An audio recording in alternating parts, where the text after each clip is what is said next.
सुंदर दर्द भरा गीत बा।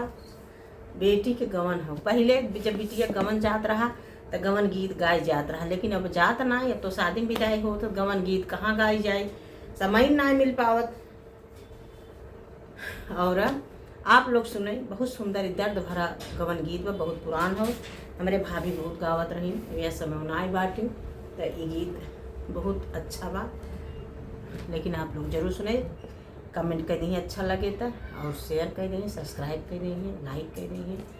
आशा भजन चैनल को सपोर्ट करिए। जय श्री राम सीताराम।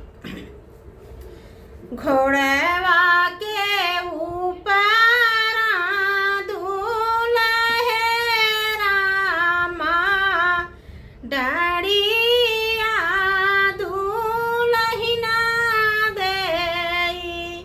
घोड़वा के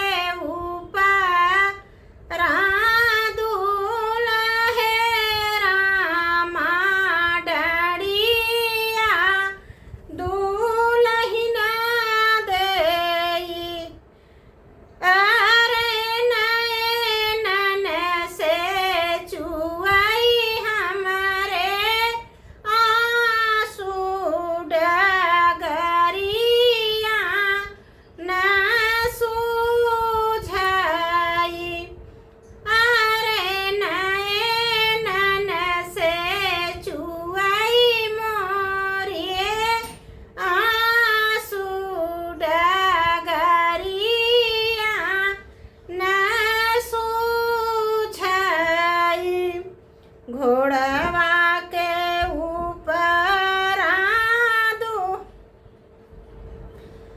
लहरा मायड़पी तड़पी बोलाई, अड़पी तड़पी बोलाई।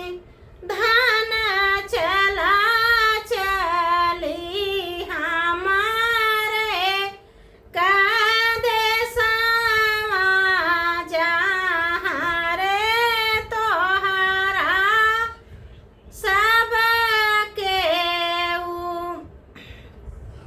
घोड़वा के ऊपर दूल्हे रामा, अड़पी तड़पी बोलाई, अड़पी तड़पी बोलाई। धन चला चली अपने के देश जहाँ रे तोहरा सबके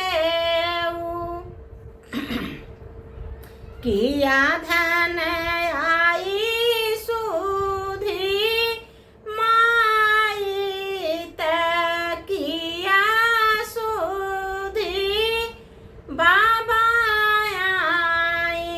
धन किया सुधी लहू रे वीरन कई, डगरियान